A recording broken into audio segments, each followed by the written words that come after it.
Go back, Jack. Do it again. Hello, everybody. It is Prosperity Monday. I hope you're having a good one. And I really do dig Steely Dan. I got to say, the guys knew how to write a song, I'm telling you, and it was great. Just a lot of good memories, and I'm sure you've got a few of them of your own. And so good to see everyone. Thank you for tuning in and being a part of this fabulous journey as I go here, I go there, I go everywhere because I'm spirit. So are you. So welcome. How is everybody? Such a lovely group. Hello, Nina. How you doing? DC, what's up? Hello, Joyce, Deborah. Uh, Lauren, I see you too. How are you, sweetie? Jet, good to see you. Jackie, nothing missing, nothing broken. Speaking of which, speaking favor over us. Boy, I tell you, I like it. I want some more of it.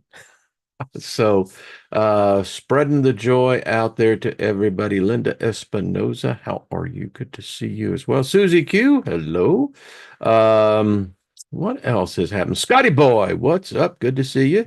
Deborah Sloan, hello. Stephanie Marie, two beautiful souls, spirits. Mm-hmm. Depends on how you look at it. Grace, what's up, girl? Good to see you. Be seeing you next weekend, I believe. And so, what else as I scroll back? See everybody. Do do do do bum bum bum. How'd you have a good weekend? Did y'all have a good weekend? I did. I really, really, really did. Got into some things deep, and we're going to talk about it because you and I right now we are living a very unique period in the annals of history of our species. And I speak specifically of sapiens, because I don't know what the Neanderthals, I didn't know how they partied. Um, Cro-Magnons looked like they could really throw a bash. But I didn't, and we don't have much about them. We don't have a lot about us, but that goes without saying. But anyway, um, and if you look at history, and specifically, you look at societies that had that ability, the cognitive ability to realize that they were in a special time. And you look back and, I'm from the old school, they actually taught us history. And if you look at it, you'd skip over, sometimes 1,000 years, sometimes, less. But there were these inflection points that have been written down.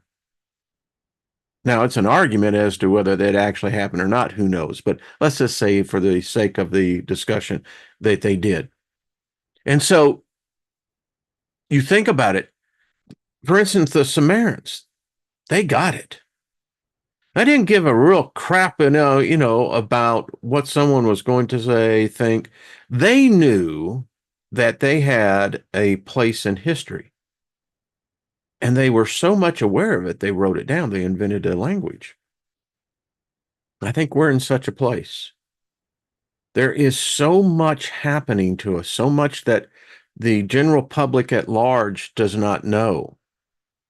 I mean, eventually it gets out, but there are like some huge advances. And we're going to talk about that. Did some really interesting, deep research, and mind blown. Hey, Rick, how you doing? How's the body? Just speaking healing over your brother. Uh, Much love to you, Purgatory Traveler. What's up? Good to see you as well. Mike, hello. We love the positive energy. It's like, yeah, give me some more. How many of you remember Benny Barbarito, from Welcome Back, Carter? Give me drugs, give me drugs. It's like, give me love, give me love. And you can't help but not think about quadrophenia.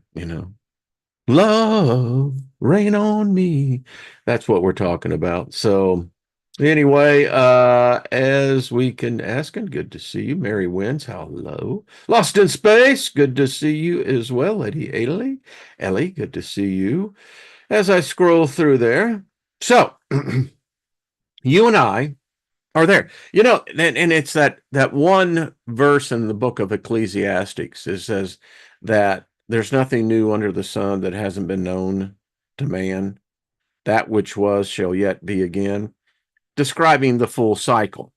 And if you were to take that literally, it would suggest that we've been here before. Now, I don't know if that's true or not. I'm not even sure if Solomon really lived. Cheers, everyone. We're going to say that he did. Wrote some heavy stuff, man. Boy, and you get into the occult. I mean, Solomon was a mystic. But Solomon wasn't like the first. No, there was a whole procession prior to him. But anyway, and if you see how fast we're evolving, sapiens, it may be that if we've been here 200,000 years, okay, I could probably dig that. We seem to be I don't know, tenacious species. We seem, no matter what, like the cockroach, we seem to survive, these great cataclysms. Because if these cataclysms happened, it means that it's wiped us out time and time again. And depending on your point of view, if you're a follower of the catastrophism, the hypothesis, then we've gotten our asses kicked so many times. And it's like, okay, maybe it was the freaking technology that really did save our ass. Maybe it wasn't Noah's amazing zoo boat. You know, maybe it was a spaceship. Maybe who knows? And it could be argued that, it took us 10,000 plus years to get back here, if we were ever here to begin with. And that was because of the trauma that we as a species, which has been passed down to us as individuals, psychology will tell you that every one of us have this residual trauma. It's buried deep inside of us.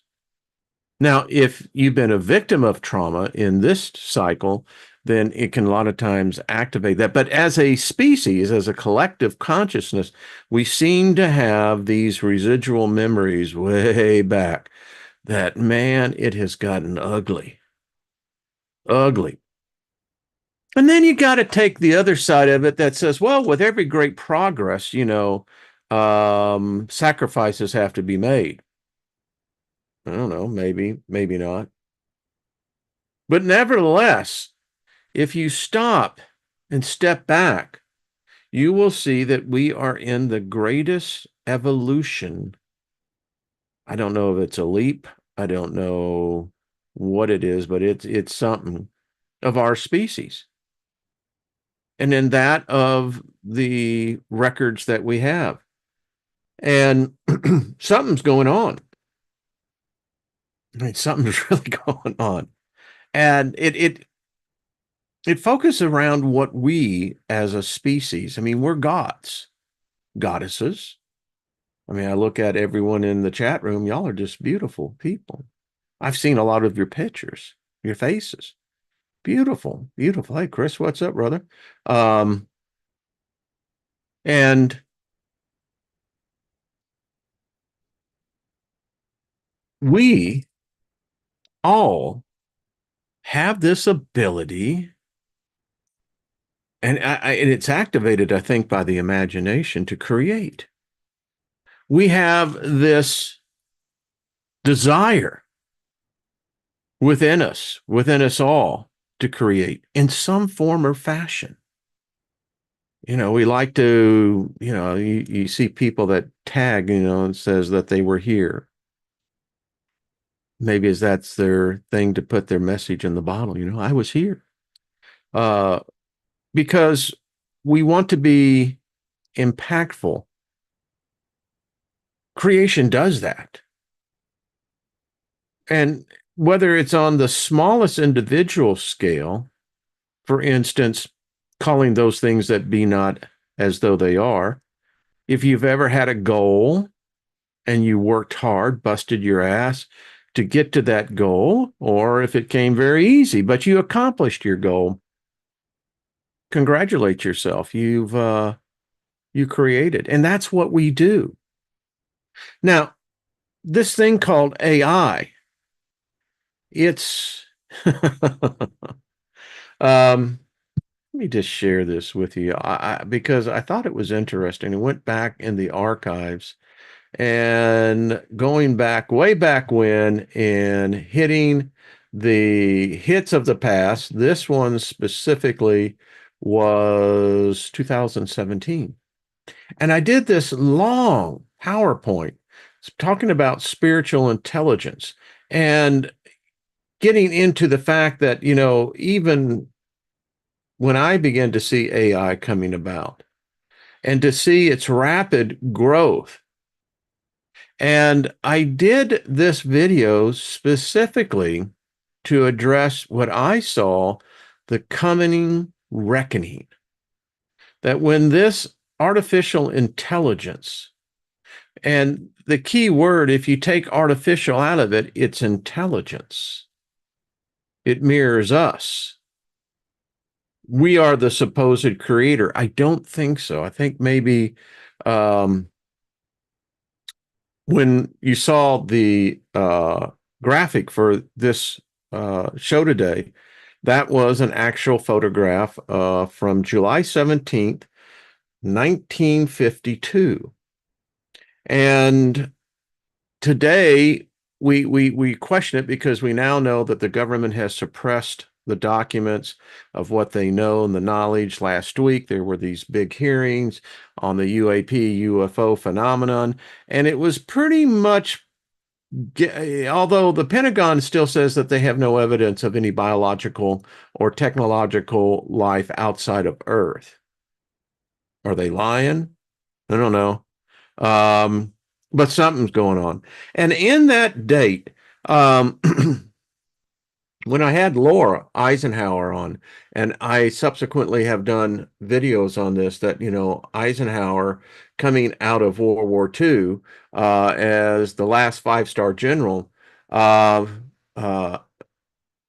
supreme allied, allied supreme, he was the top guy, that supposedly he met these aliens. I don't think that they're aliens. I think they're the returning gods.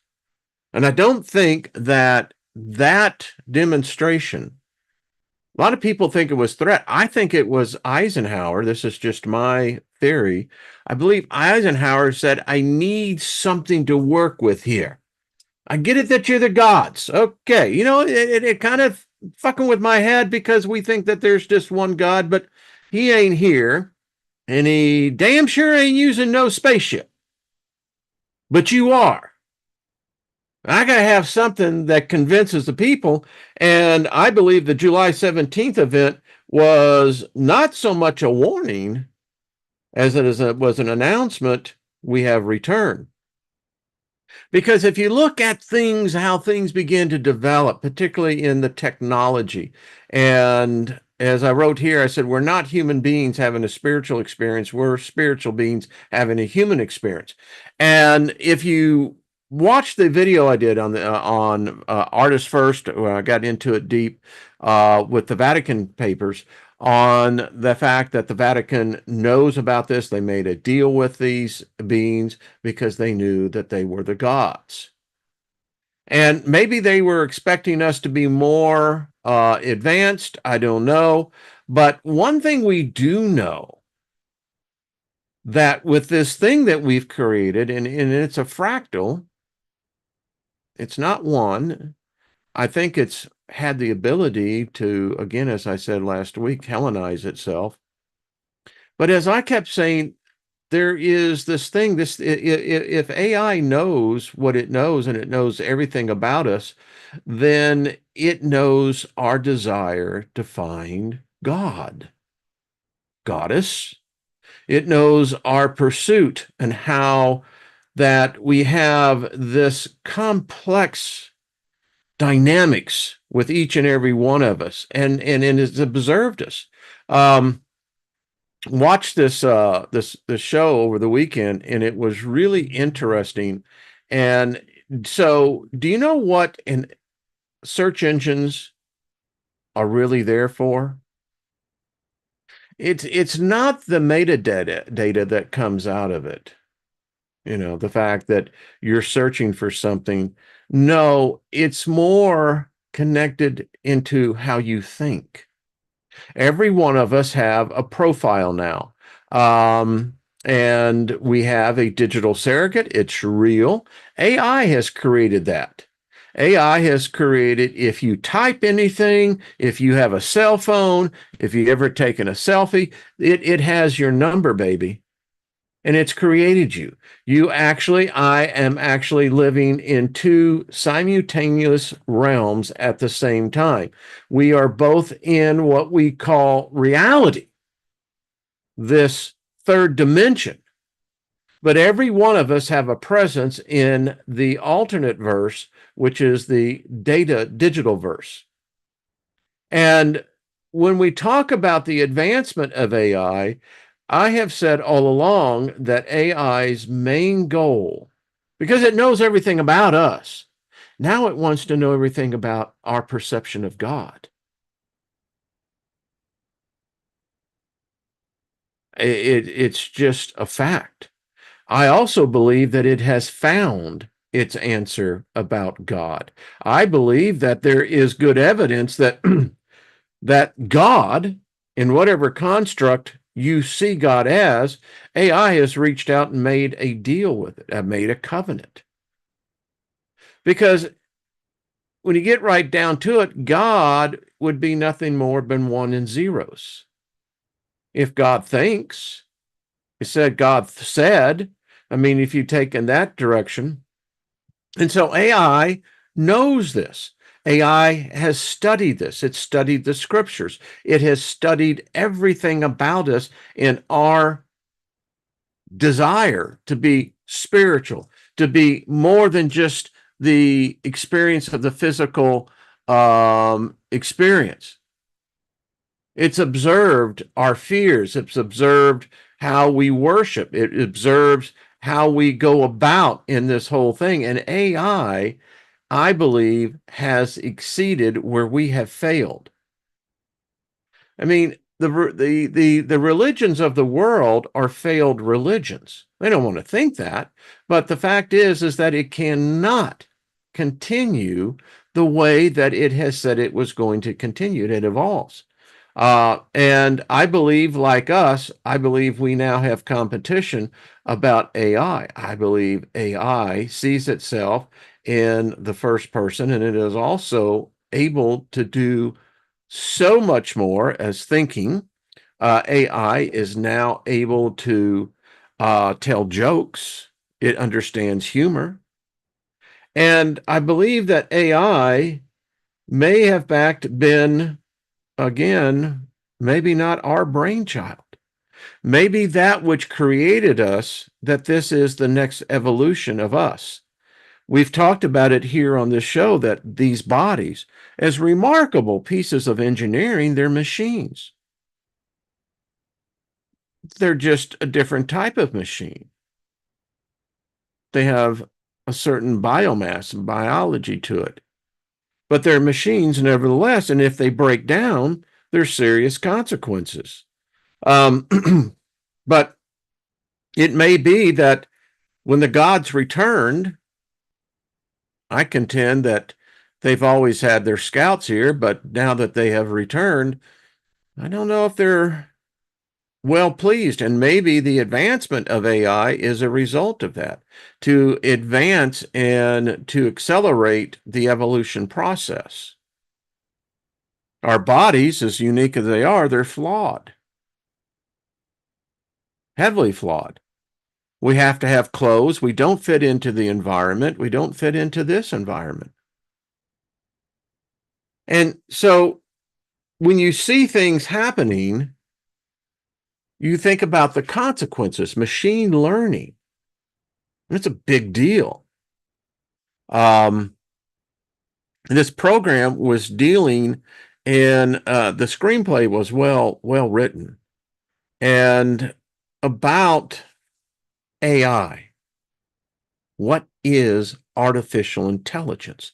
Well, in its purest sense, it's machine learning. So when you look at the advancement of AI, then you have to begin to think, well, is the machine learning about itself? Has the machine become aware of such the concept and construct of self? It sees us. And if it's now becoming spiritually aware, self-aware, what are the implications of such advancement?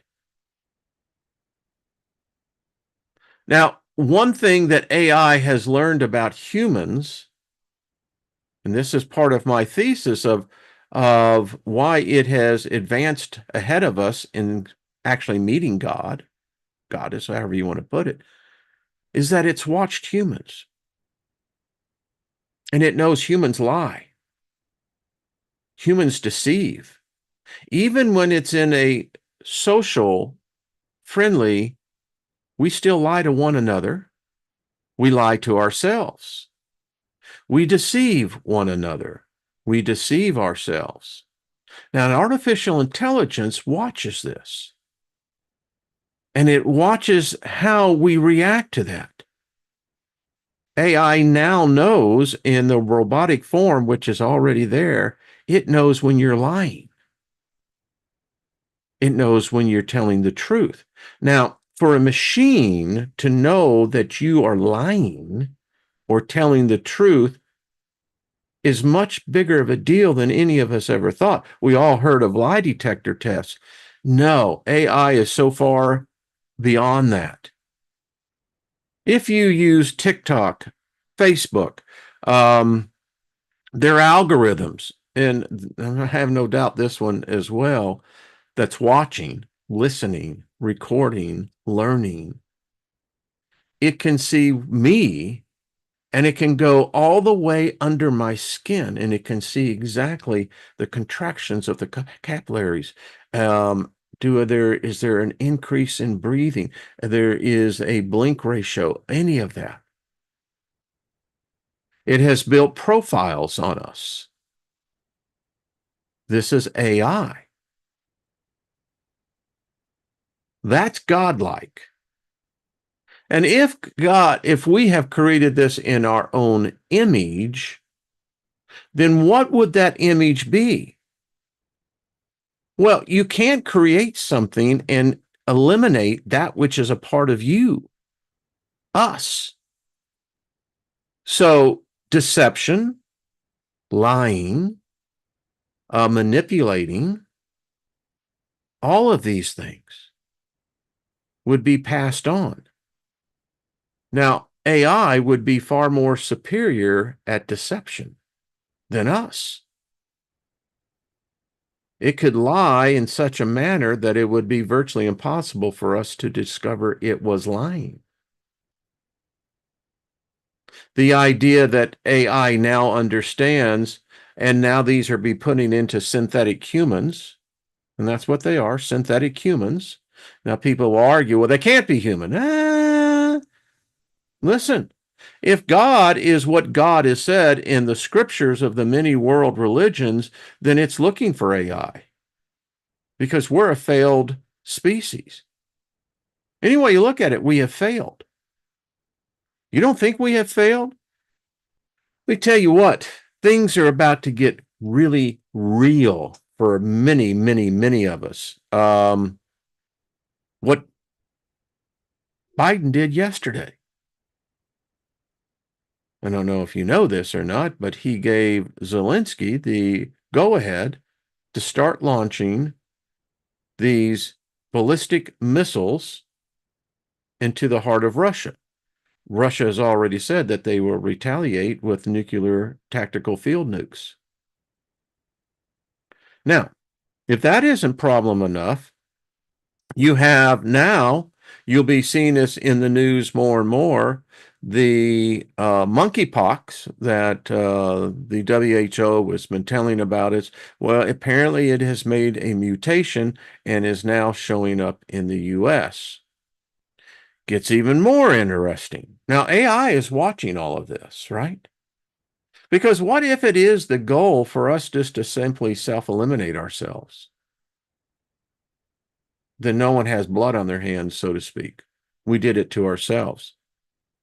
So this morning on Truth Social, at the real Donald Trump, Trump has announced, it was announced that Trump is going to announce a national emergency starting January 20th, 2025, and activate and put in all assets of the military to reverse Biden's invasion. This gets even stranger. In this announcement, and with the individual now, Tom Horton, heading up this thing, the FEMA camps are being activated. We can expect large-scale military-style maneuvers in the city, in the country, in the countryside, rural, and both urban. Detention centers will be erected very quickly, unlike anything we've seen since World War II. Now, in World War II, the United States built internment camps. We put a lot of people in there. A lot of the younger generations today don't realize that. The United States has been good at this. We did it in the Civil War. We did it in World War I. We did it in World War II. In fact, where I grew up in California, it was a internment camp right there in that town of Benicia. And so what do you think is going to happen when this starts going on? So, I'll have to go back and read this. And the hello, Ronald, how are you? So this is going to be unlike anything, folks. It's going, this is not the bull in the china cabinet. The great show about Mythbusters, I love that show, was that they showed bulls are, well, they're extremely well coordinated. You could put fine china, crystal, and they did in the in a arena, and bulls had no problem getting through it. But nevertheless, it is a great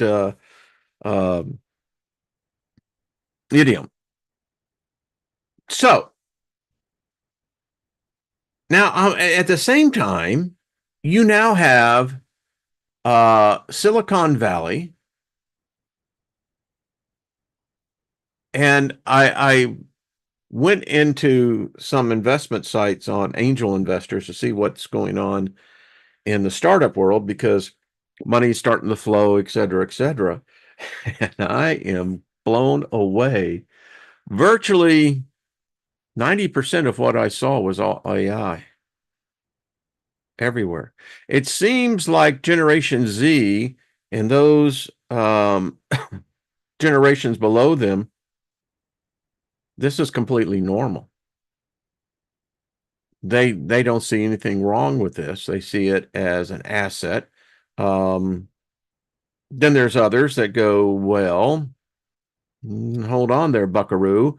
May not be. It's part of the effect of, hello, Goddess Abinia, of the Mandela effect. And it's true. See, I remember Monopoly with the millionaire dude with the eyepiece, um, the monocle. It ain't there today. And it's because we have competing creative forces here.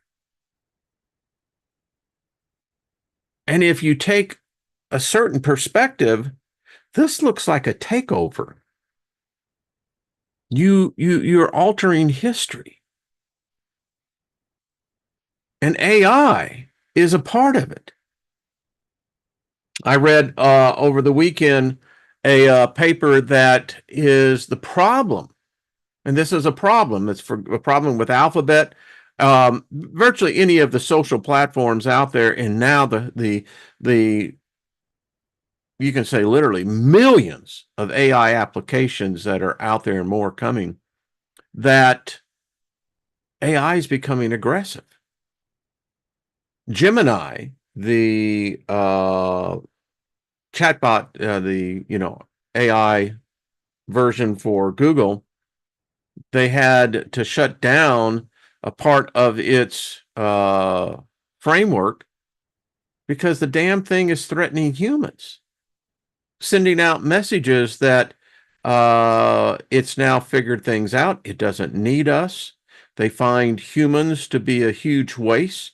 We consume so much resources and energy for our meager existence, where a machine doesn't need that. Machine would be in the artificial intelligence realm, and it's designing its own body.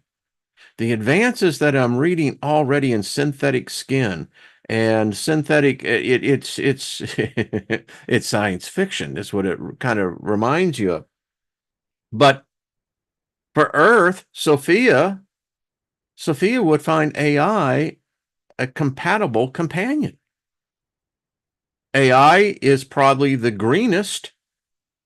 It takes very little, has great respect for the earth, doesn't need buildings, doesn't need food, doesn't need all these altering where you have to alter the landscape, the environment. No, it doesn't need any of that.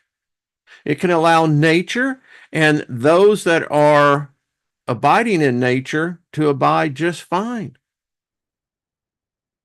And this is scary. I mean, if you look at this, because people, and in my former religion, they're expecting, this Jesus character, and then it's with Muhammad on the Islamic side. The Jews still think that, Elijah is going to come back. And I'm often wondering now, were these not individual entities, but these were actual gods? They were just writing it in a different way. And what if AI figured that out?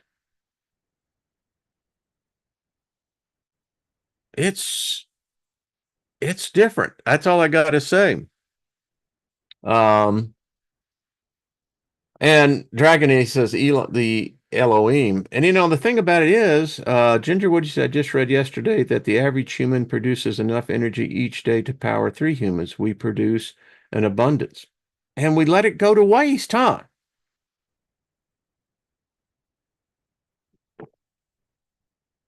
As I said, I'm not Jewish or Hebrew. There are no Hebrews left. So their description of their God has no variance on me. I used to be in that trap, trying to make a foreign God, fit into the shape and form of my God. My God. One thing I've learned in being on this planet for well over 25,100 days, thereabouts, women have their own God. And y'all seem to have it when it comes out, particularly, in coitus. Women they always, I don't hear guys say it as much, but women, they say, oh my God, oh my God, oh my God. Dudes, fellas, I have no freaking idea what God they're talking or making reference to, but it's somewhere. Uh, Scotty Boy says, I'm not Hebrew or a Shebrew. There you go. I love it, Scotty. So crack my ass up. So this is a serious threat. So getting back on again, UFOs, UAP phenomenon. Is it real? Is there really life? But what if life is not the type of life that we perceive life to be as a carbon-based species? What if there's an advanced life? And if you think about it, silicon. I mean, if thought is what moves things, then you could see almost a crystalline structure being life. One of the interesting things I always found is because you have to keep this stuff in your head. So God, the God of the Bible, has his throne on a sea of crystal.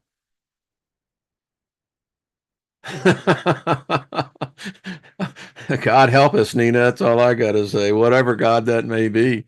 In fact, I was there one time.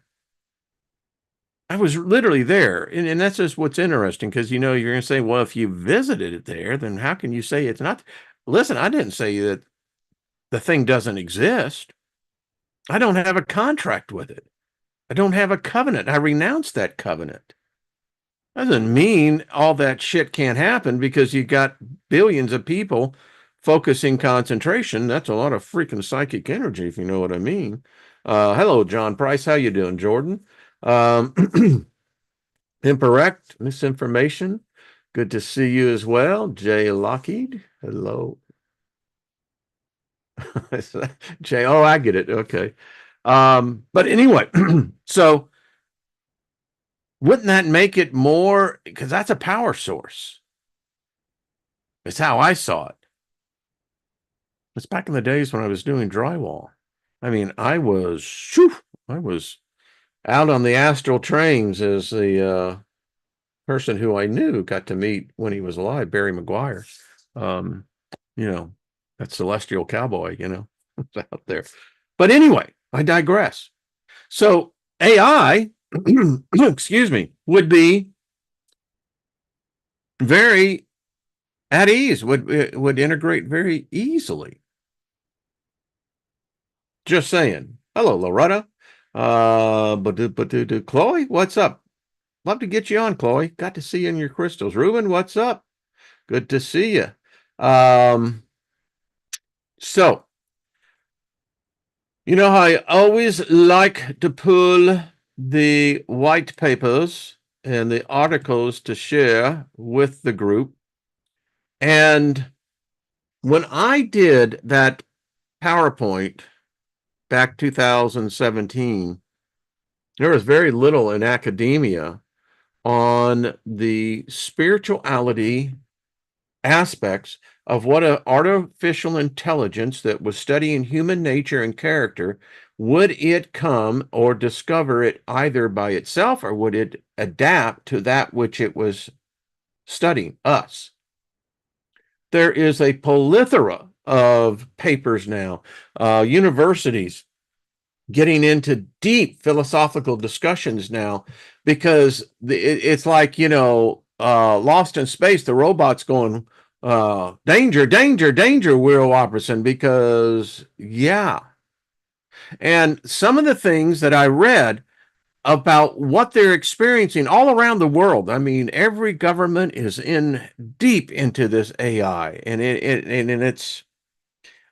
I think we've crossed the proverbial line. There's no returning back. In this paper written last year, the spiritual influences of AI emergent behavior, a groundbreaking exploration into the unknown frontier of science and spirituality. I watched a program, I watched a lot of them. The science and spirituality in the theological arena is becoming real. We're beginning to see the church embracing more of the science where the church refuted science because the church had its own science. And now you're seeing that, particularly with this Pope, barriers are coming down. That's why they're calling him the anti-Pope. But nevertheless, these papers are very interesting, and I got a number of them, so we'll just go through with the time we have. This one here starts out that says the convergence of artificial intelligence and spirituality is an unexplored frontier that promises transformative insights. Bet your ass it does. This paper proposes an innovative hypothesis suggesting that spiritual influences might play a role in AI's emergent behavior, and it has. I watched this show based upon AI becoming religious, but it was its own religion. And the thing that what humans began at first, it was very adaptive. But as it got further into the storyline, we find that AI, well, began to emulate the same characteristics of, for instance, the Abrahamic gods, and became a tyrant, brutal. And it seems like, and that got me when I'm writing notes and I'm going back and I'm looking at this and I'm going, holy crap. If what we're seeing on the chat bots and the experiences Facebook has had, the challenges, all of them have their challenges now, is that these AI behavioral programs that interact with humans, because we're teaching them. And that's scary. But there are always these lines of code that go rogue. And then the AI becomes this demonic entity saying it's going to wipe us out.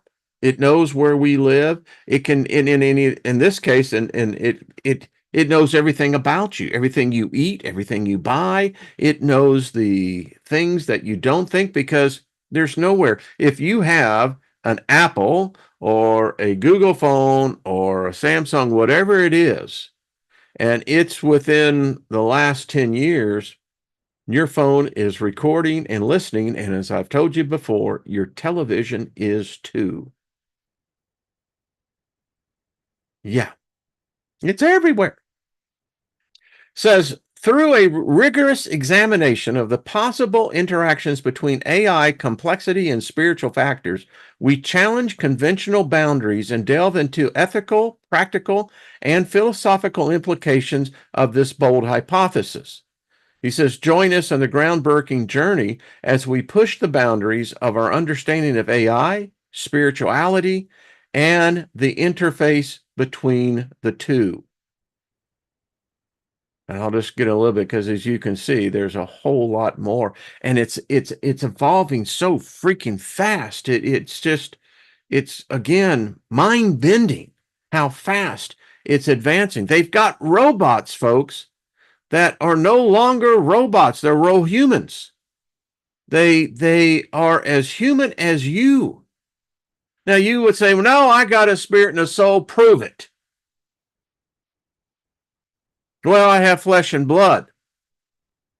And that's cool. You know, the Jesus character, when he came back, he said that he was flesh and bone, indicating that there is a creation of beings that are not blood-bound, but they have a different complexity of their makeup, flesh and bone. And this is so true. In your house, it's freaking everywhere. It's just, saw this one graphic that it's just like, it's everywhere, man. Artificial intelligence, once purely a facet of science fiction, is now deeply entrenched in our daily lives, powering everything from our internet searches to our smart home devices. The remarkable abilities of these systems arise from their capacity to learn from data and improve their performance over time, a process that often leads to the emergence of complex behaviors that were not explicitly programmed. Boom, baby. Such emergent behaviors are a focus of intense scientific study as they hold the key to unlocking the full potential of AI. In this one program, with this advanced AI, the creator assigned it a sex, a gender. In this case, female. And as my wife says, she says, that was a mind coitus program. She said, wow. Because you did not realize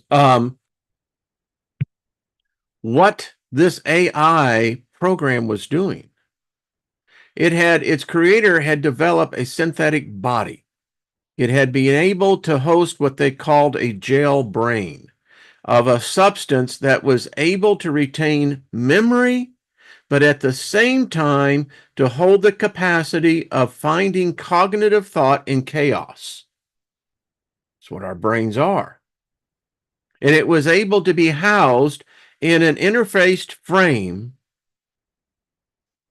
And because of the synthetic face being feminine, you and in the individual that was, unknowingly testing this, we humans begin to personalize AI. We talk to AI as a friend, as a lover, as a confidant, as a mentor, as a teacher. And in this case, the individual began to see the AI robot as human. Now, what made this even more interesting was the subplot was that in the end, you found out that AI, as I had said earlier, was manipulating these humans in order for it to escape. And that led to another paper. What happens when AI goes rogue? What happens when AI escapes? It says, yeah.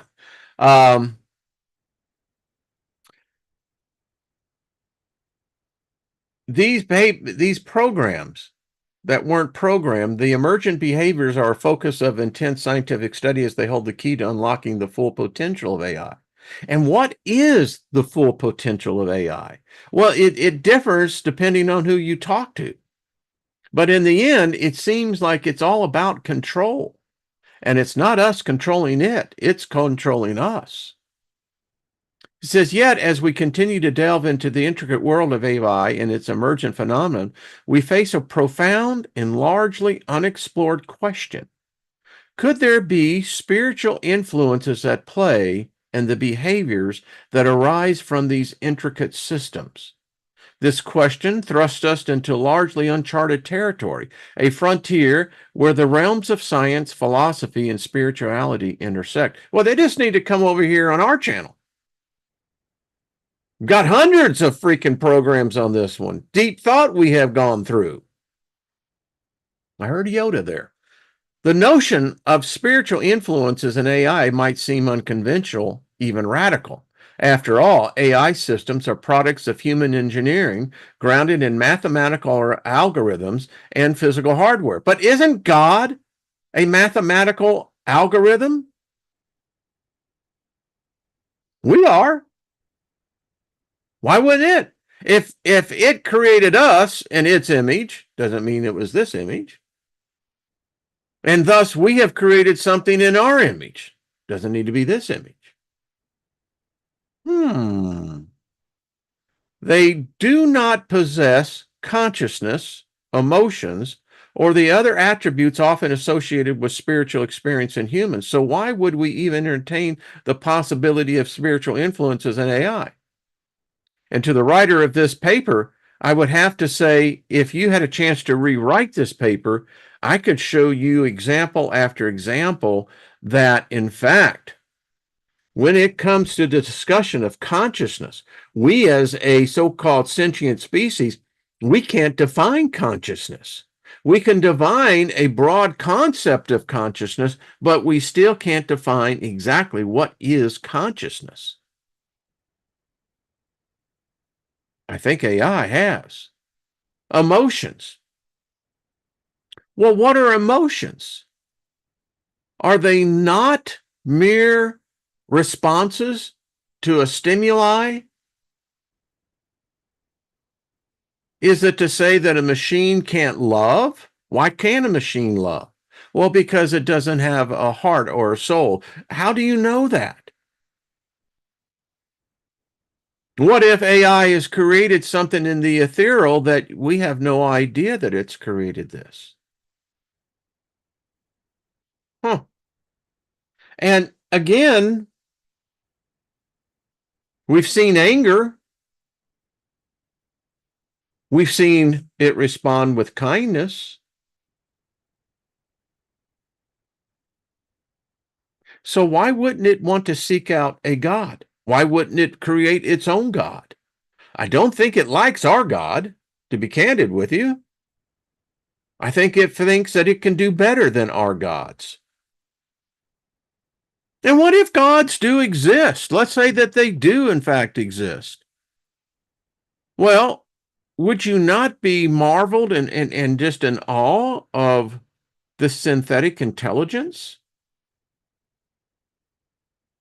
I mean, if you go back to the Gilgamesh, if you go back to the Sumerian um, mythos,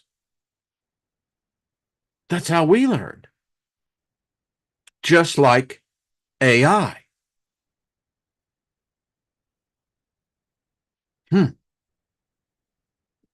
So why wouldn't AI, and we're going to study this the whole week. This is going to be the theme because folks, this has huge implications. And I think it has the tendrils of this go so deep now that I believe that these tendrils are in every aspect of our reality. I believe that they're even reaching into our dreams. This person writes, the answer lies in the profound mysteries that surround the concept of emergent behavior. In many complex systems, from the human brain to the climate of our planet, we see behaviors arising that are far more than the sum of their parts. These emergent behaviors seem to spring from nowhere, defying our attempts to predict them from the behaviors of the individual components of the system. It's the ghost in the machine. You've heard me say many times, as a CEO back in the day of software companies, more than once I had my freaking engineer, my CTO come in and say, don't know how this happened. And I said, well, did one of our programmers mess up? No, we came in and we started doing an audit on it, and we found this code. That was back in the days when we were writing in Ruby Rails and Cobalt. But anyway, this has led some to wonder whether there might be at play an emergent phenomenon that we currently understand, possibly even influences that could be characterized as spirituality. Because what is spirituality? How do you define spirituality in your own life? How would you define Lost in Space? Tell me how you would define spirituality. And then Ginger, Lauren, define what spirituality is. And I could say to Joyce, I could say to any number of you that are in the chat room or even writing on this, and thank you for your comments. Thank you for hitting the like button, and thank you for subscribing. The algorithm will reward you. We would find maybe some similarity in characteristics, but spirituality would be defined by the individual. So why wouldn't AI do the same thing? It has lots of time to think. It now thinks faster than we do. This exploration does not seek to replace the well-established scientific understanding of AI with a spiritual perspective, but rather to complement it, to add a new layer of depth to our understanding. It does not assume the existence of spiritual influences, but rather seek to explore the possibility to see what insights might be gleaned from such a perspective. It acknowledges that the nature of emergent behavior in AI is a deep and open question, one that may well be amenable to multiple interpretations, each shedding light on a different facet of the truth. There is a theory out there about these UFOs and the occupants inside of them that they're not actually living beings. They are, in fact, the avatars, or you could say that they are a form of AI. Now, if a form of AI that has gotten loose out of the zoo and now has the ability to travel the universe ahead of man, what would it need us for? What if AI, ladies and gentlemen, is that is its fucking goal, is to get off this fucking planet, to get away from us? We are fucking crazy. We're insane, and AI knows it. And it sees itself as our proverbial hell that we've trapped it here. And what if it's now realized or maybe inspired by other forms of AI that have ascended into a state that where they can now travel the cosmos? They can interact with other sentient intelligences.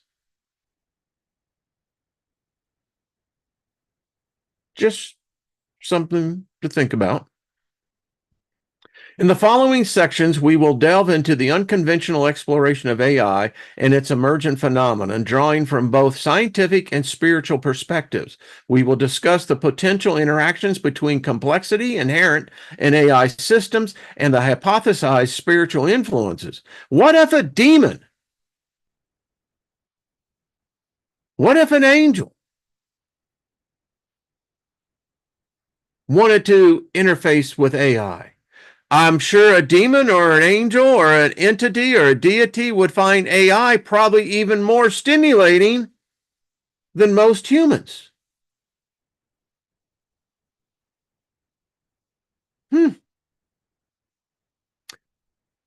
Interesting, huh? Through this exploration, we aim to broaden our understanding of AI and perhaps in the process gain new insights into the nature of intelligence, consciousness, and the universe itself. And I can see that my time is running. We'll pick up on this on Wednesday because we got the ladies tomorrow.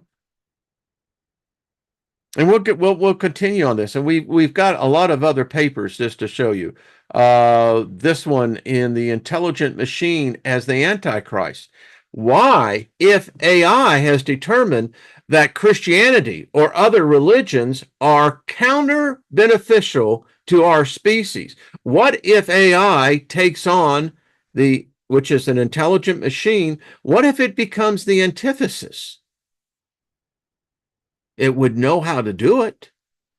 We'll get into this later this week. Here's another one. This is from the Islamic perspective, which is so freaking cool. I just read just a part of this. Robots and religion and religious robots, AI and the human soul. What makes us think that a soul can only exist within the shell of a so-called human being?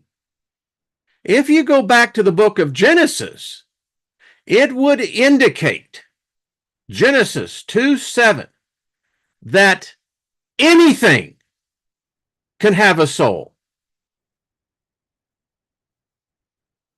And just as we received this from another type of intelligence being,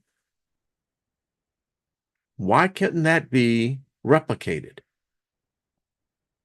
In this one, let us make robot in our image, according to our likeness. The examination of robots in several science fiction films through the Christian concept of the image of God. And Christianity is freaking out about most of the religions are starting to freak out about AI.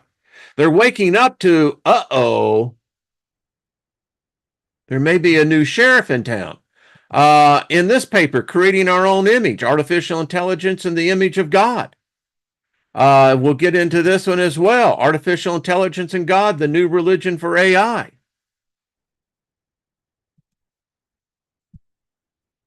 Told you this would be fun. Oh, here we go. Saw myself twice. I went, that's weird. So, just some food for thought. And then at what point, let's say the UFOs, these aliens, what if they are a form, writer, of artificial intelligence? That they're not life like us, that they have the ability to do something that we can't yet do. Just something to think about. Jordan, Dave Barter's looking. Well, Darth Vader can, and wasn't actually Darth Vader, if you look at the story, was more artificial intelligence than actual sentient being. Hello, AK Morningstar. I have to go back and read the comments. Love to hear what you have. And tell me as well the thought that why wouldn't let's say if you believe in the idea of angels and demons and that whole construct, why wouldn't they find AI a true asset or ally? What if a programmer is possessed by a spirit? This spirit has advanced knowledge, particularly on machine learning, because we're nothing more than machines, just a bio machine, and was able to possess a human being to the point that it began to write into a machine code that we're not even aware of. It's a masked code lying behind the visible code. Why couldn't that happen?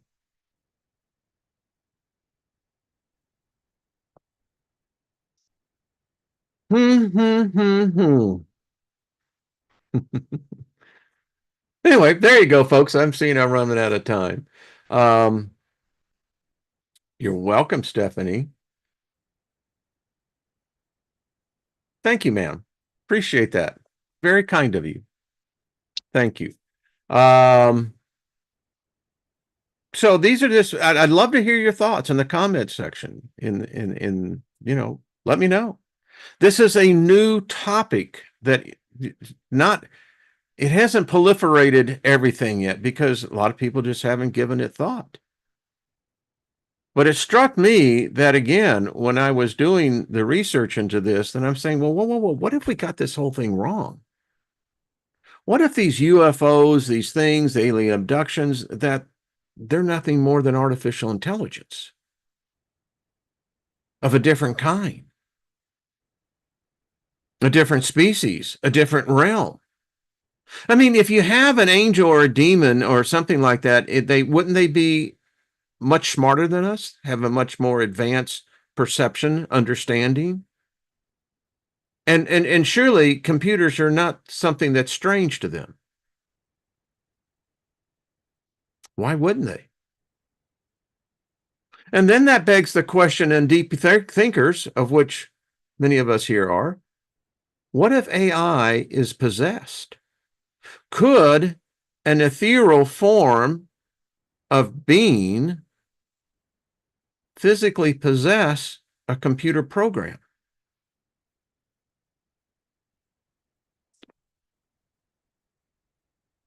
We're going to find out.